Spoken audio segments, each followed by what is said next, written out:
इस सैटरडे मैंने बहुत मजे से ईद सेलिब्रेट की with some of my closest friends and पता है उन्होंने मुझे बताया कि नमिता तुम हेल्थ के बारे में इतना बताती हो, do you know the health benefits of नमाज? And it's truly incredible. Number one, it's a full body exercise. So good for flexibility, blood circulation improve होता है, great for your joints and knees. Secondly, एक mental health के लिए बहुत ही बढ़िया है because there's repetition, there's focus, it's almost like a form of meditation. ये सिर्फ एक वीडियो नहीं, ये एक हकीकत है, एक तल्ख हकीकत।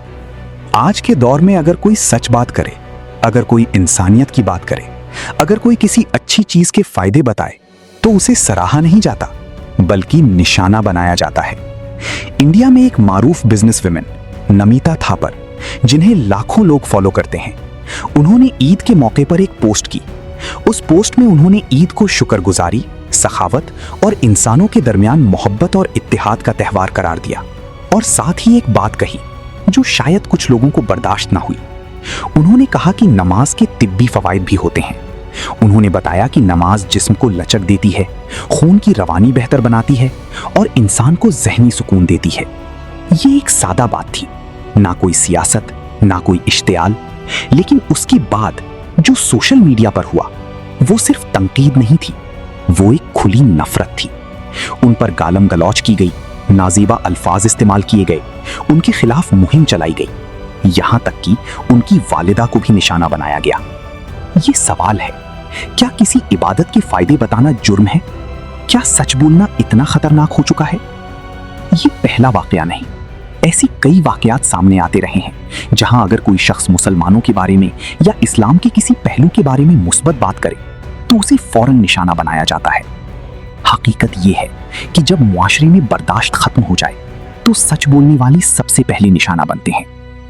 नमिता थापर ने बाद में अपनी वीडियो में जवाब दिया, पिछले 3 हफ्ते से मुझे लोग हैं नॉन स्टॉप और मेरी डार्लिंग मॉम को भी गंदे गंदे नाम दे रहे हैं। For what? For making a reel on the health benefits of namaz. I am a health care professional. मैंने इतने सारे हिंदू रिलीजन्स पे रील्स बनाई है, उनके हेल्थ बेनिफिट्स पे। हर योगा दिन पे आसनास, स्पेशली सूर्य नमस्कार की रील्स बनाती हूँ, तब तो किसी ने कुछ नहीं बोला। मुझे सिखाया गया है R for religion means R for respect and this is how you respect। उन्होंने कहा कि जो लोग नफरत फैला रहे हैं उन्हें अपने अल्फाज का जवाब एक दिन जरूर मिलेगा। ये एक सादा पैगाम था लेकिन बहुत गहरा, क्योंकि नफरत वक्ती हो सकती है लेकिन सच हमेशा बाकी रहता है। और अब आते हैं उस सच की तरफ जिसकी वजह से ये सब शुरू हुआ, नमाज, जिसे कुछ लोग सिर्फ एक मजहबी अमल समझते हैं, लेकिन हकीकत में ये एक मुकम्मल जिस्मानी और ज़हनी निज़ाम है। नमाज के दौरान रुकू और सजदा जिस्म के हर हिस्से को कुदरती तौर पर हरकत देते हैं, खास तौर पर कमर, गर्दन और टांगों को, जिससे जिस्म की लचक बढ़ती है। सजदा दिमाग की तरफ खून की रवानी बढ़ाता है, जिससे ज़हनी थकन कम होती है और फोकस बेहतर होता है।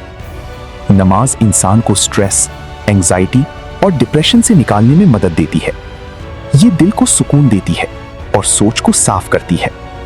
दिल के लिए ये एक हल्की मगर मुसलसल एक्सरसाइज है जो हार्ट हेल्थ को बेहतर बनाती है, जोड़ों और पट्ठों को मजबूत और एक्टिव रखती है और जिस्म को सुस्ती और अकड़ाव से बचाती है।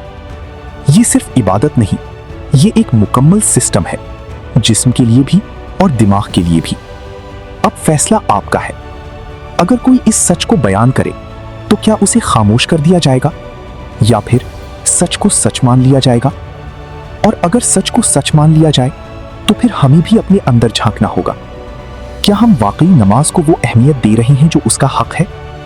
अल्लाह ताला हमें भी नमाज पढ़ने की तौफीक अता फरमाए और हमें इसकी हकीकत को समझने वाला बना दे।